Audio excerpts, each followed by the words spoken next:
সকলের মতামতের ভিত্তিতে আমরা এই দেশটাকে দেশটাকে আরো সুন্দর করে গড়তে চাই। আমরা ইতিমধ্যে কিন্তু আমরা নিজেরাই যারা দায়িত্বে ছিলাম, এক নেতৃত্ব বলেছিল যে শেখ হাসিনা আমার ক্ষমতা চাই, আমার পাওয়ার চাই। আপনারা শুনছেন না?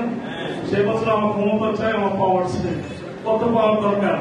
আল্লাহ তো অনেক পাওয়ার দিয়েছিল, প্রায় 3 ট্রাম এই দেশটাকে বিনামূল্যে হোক, সে পাওয়ার ছিল। এই পাওয়ারটা যদি দেশের কল্যাণে ব্যয় করতো, মহামাদের কল্যাণে ব্যয় করতো, মানুষের কল্যাণে ব্যয় করতো, তাহলে মানুষ কিন্তু আজকে এত ঘৃণা করতো না থাকে।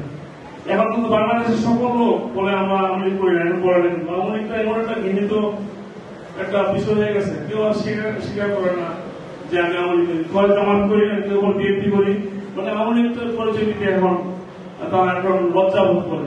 পার্টিটাকে কোন অবস্থা শ্রেণী হয়ে গেছে, একটা পার্টি অনেক প্রাচীন পার্টি আওয়ামী লীগ, কিন্তু এই পার্টির অবস্থানটা এখন সর্বনিম্ন পর্যায়ে চলে গেছে। রাজনীতিবিদদের মানুষ ঘৃণা করে আমি দেখছি। এই 16-17 বছরের রাজনীতিবিদদের পুলিশ যে পার্টি করুক না কেন, মানুষের শুনেছে তাকে দৌড়ে চোরটাকে পাক করে, বড় মানুষের উপর দাঁড়ানো হয়ে গেছে। আপনারা সবাই যদি এগিয়ে আসেন, আমরা সবাই মিলে সুন্দর একটা ঢাকা প্রশাসন করতে পারবো। এবং আমরা যদি কোনো দায়িত্ব দেয়, আমরা আলেমদের সাথে পরামর্শ করে, সমাজের ভালো লোকদের সাথে পরামর্শ করে আমরা কাজ করতে চাই।